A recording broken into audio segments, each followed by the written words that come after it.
Dallas Mavericks have lost the NBA Finals to the Boston Celtics, 106-88 in just horrible fashion. I mean, the defense looked pretty good. The offense just didn't seem to show up. The first half was kind of abysmal. The team went down by as much as 26 or 28. We just couldn't get it done. A few players showed up. A few players still haven't showed up. Jason Kidd made very questionable rotations. And even though most of these post-game vids, we talk about the game, but instead, let's talk about the future and the bright spots that the Dallas Mavericks have, as well as a few quotes from some of the players and how they also feel about the team. But how's it going, everybody? My name is Marcel Martin. This is Mavs Digest, bringing you the latest news on everything Mavericks related. And before we get started with this video, I just want to give you guys a quick thank you. We started this channel about four months ago, and we are already at about 10K subs, almost close to 11K subs. I just wanted to say thank you guys so much for showing your support, showing your love. I want to dedicate the last 4 months to you guys, because if it wasn't for you, I probably wouldn't be here. But on with the vid. Like I said, man, the Dallas Mavericks, we lost in the NBA Finals.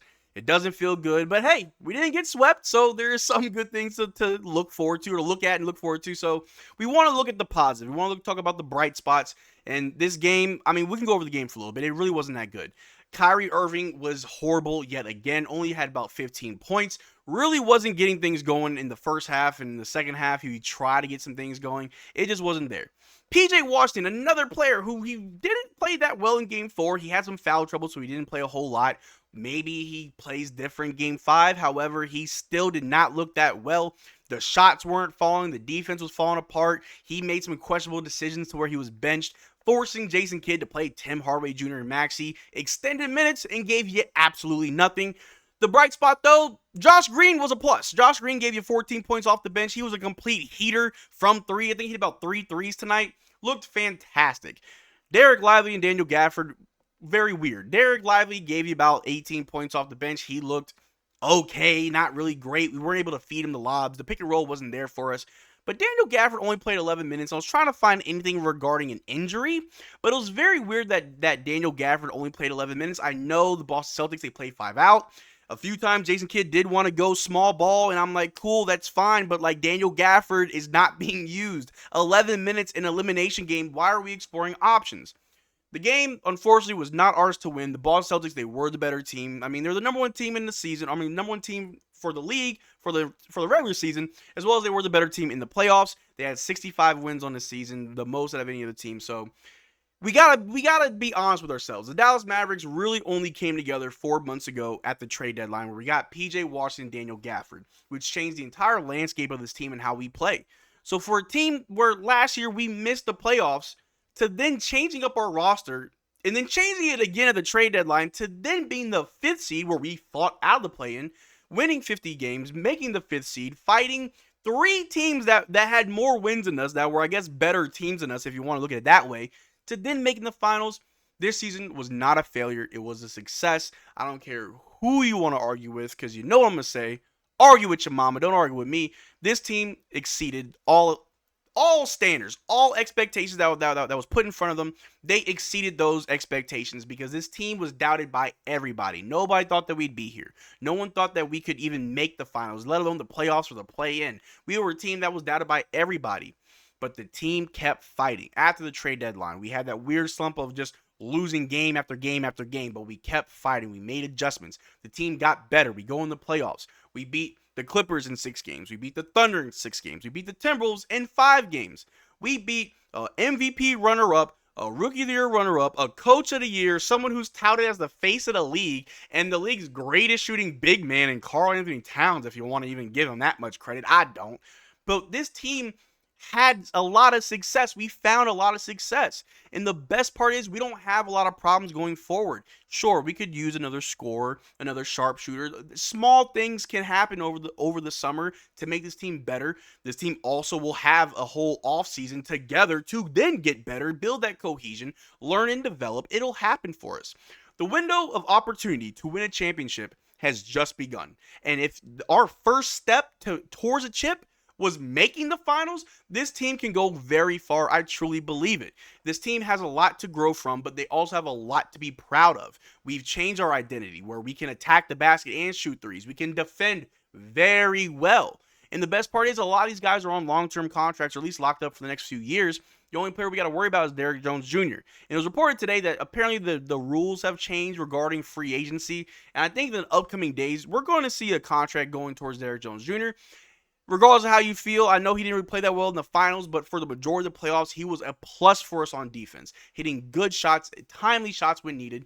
Derrick Jones Jr. deserves to come back. He chose us over the Boston Celtics, which was an easy chip if he wanted to, but he chose to come to us, and he's played very well for us. He stepped up. He was on the bench when there was injuries. He quickly got put into the starting lineup. It was a huge plus for us ever since. I specifically myself, I want to see Derrick Jones Jr. back. I don't know about you guys, but I think that he is definitely he embodies the culture of the Dallas Mavericks, as well as PJ Washington and Daniel Gafford. These guys fit together very well. There's no real odd pieces that need to be worked outside of Tim Hardaway Jr., Maxi Kleber, and Dwight Powell. In my opinion, those three are the big question marks. Some may say Tim is gone already. We got to figure out what to do with them. Maxi, he's our only real stretch four, I guess. Not really, but like that position's kind of weak, and if we can't find someone to replace him, you might as well keep him. And then there's Dwight Powell, which do what you want with Dwight Powell. We got Markieff Morris, who's already a good locker room guy. We don't need to. However you feel about Dwight Powell, that's fine. But if we want to take a look at just a few quotes real quick, right after the game, Luka Doncic on the Mavs outlook. He says, "I feel great. We did some great moves. We've been together for 5 months. I'm proud of every guy that stepped up on the floor, all the coaches, all the people behind. Obviously, we didn't win the finals, but we did have a hell of a season." That's very true. Luka Doncic has shouldered a lot of the blame this playoffs. He's taken a lot of criticism where they're saying he's faking his injuries, that he's a front runner, that he's not as great as you think he is. And regardless of all that, he still had a great finals. His first ever finals, he was putting up crazy numbers while injured. And of course, we don't want to use those as an excuse, but that's the reality. Luka Doncic is injured. He may not even play for the Olympics. They asked him about the Olympics tonight, and he said, "I don't want to think about that right now. I have other things that I need to worry about before I think about that. Give me a few days, and then I'll answer that." So the next few days, we'll find out if Luka is playing for Slovenia. He probably will, but I would like to see Luka just take time to relax and rest. He's had a long season, a long postseason, his first ever finals trip.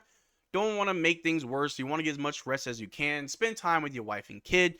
But like Luka said, it's one hell of a season. I don't think it's a failure. Definitely a success. Something to build upon by making the finals, where we beat a bunch of teams who have yet to see the finals. The Clippers, never seen the finals. Timberwolves, never seen the finals. The Thunder, they haven't seen it since James Harden, KD, and Russell Westbrook was there. So we are doing better than a lot of teams right now. There's no need to hit the panic button. But just to continue, Kyrie, he always tweets after a game, but he had this to say, saying, "Tribe, stay together no matter what. Through the ups and downs, wins and losses, success and failure. Keep your head up high. This mission is bigger than us. I love you all." I got to show love to Kyrie Irving, even though he had a very bad game tonight, and even though the first 2 games in Boston were also bad for Kyrie, I still believe in Kyrie. I still believe that this is where he belongs. This is where he's going to be long term. I don't see him really going anywhere else. He's been through the ringer. We talked about his time in Boston. We talked about his time in Brooklyn. And then his first full season with the Mavericks, he makes the finals. Why not stay? Why not build upon what we have? Instant success is not what we're looking for. We're looking for sustainability. Keeping Kyrie long-term, keeping Luka long-term, keeping a lot of these guys that work together, and they show you that they work together, is sustainable long-term. Experience, practice, and just getting better game over game is what can take this team to the whole nother level.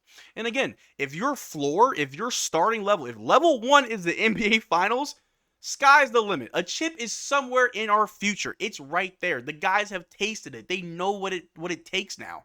And even though next season, yeah, a lot of teams may get better, we'll also get better, and we'll be in the mix. Like I said, Derrick Lively is a rookie. He has shown us incredible things in this playoffs, and I truly believe that he will get even better year over year, where he will be a real problem in this league. We saw him hit a 3 in Game 4, which I'm sure we'll see more next season. And don't even get me started on Omax. Omax getting put in this lineup next season will do us wonders. So as long as we stay together, as long as this team is just constructed as needed, long term, we're good. It sucks right now, I agree, but long term, we're going to be okay. But another thing right here, just some stats, right? Luka Doncic is the first player in NBA history to lead the playoffs in points, rebounds, assists, and steals. Not a fail. I think this season was a success. How many records did we break? How many records did we set? Luka Doncic himself is a walking stat machine, right? That right there, doing everything. And hopefully the next time we make it to the finals, he won't have to re-break his own records, as we have other guys that can also get rebounds, can also pass the ball and distribute and get assists, or also play great defense and get steals. It doesn't have to be Luka all the time. And I'd argue that this is the one year where it wasn't really all on Luka. Luka had a lot of help. It just wasn't enough. The Boston Celtics are a better team, and they showed it, but we've got a great future ahead of us. Another thing you want to look at, Luka Doncic on the Mavs future, saying, I feel great.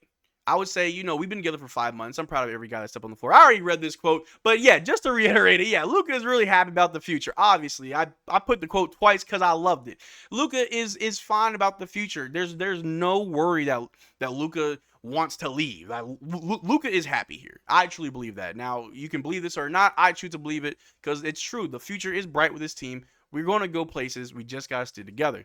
But the last thing I want to look at right here, man, just to put it into perspective. Derrick Lively is 20 years old. Jaden Hardy's 21. Josh is 23. Luka, PJ, Daniel Gafford, they're all 25.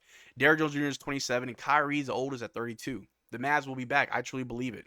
We have a lot of good things to be happy about. A lot of things to work on. True. But a lot of things to be happy about. Again, it sucks. We didn't get swept. A gentleman sweep, that's fine. It's whatever. I mean, if we want to be honest, we are exactly where the Boston Celtics were 2 years ago, where they lost to the Golden State Warriors. They had to retool. They had to stay focused, locked in. 2 years later, boom, they made the finals and they won. Who's to say that can't happen for us? All we got to do is keep our heads, believe in the Mavericks, believe in the growth and in the development of all these guys, and Derrick Lively, Jaden Hardy, Max, even Josh Green, who I loved in the playoffs. Josh Hustleman Green providing a lot of hustle plays for us. The team is good. It sucks right now, but it won't suck for long. We've got a long summer, but we're all going to be here. We're all going to root for the guys. We're all going to wait with bated breath for the start of the next season and just watch this team flourish into something great because I truly believe it. But that's all that I got for you guys today. Thank you for making this far to the video. Make sure to check out our Twitter and Discord. Links in the description below. Consider becoming a channel member. We are doing another giveaway at the beginning of July, doing some Dallas merch giveaways. The only way to be eligible for the giveaway is to become a channel member. But until next time, y'all take care. Remember to drink water. Peace.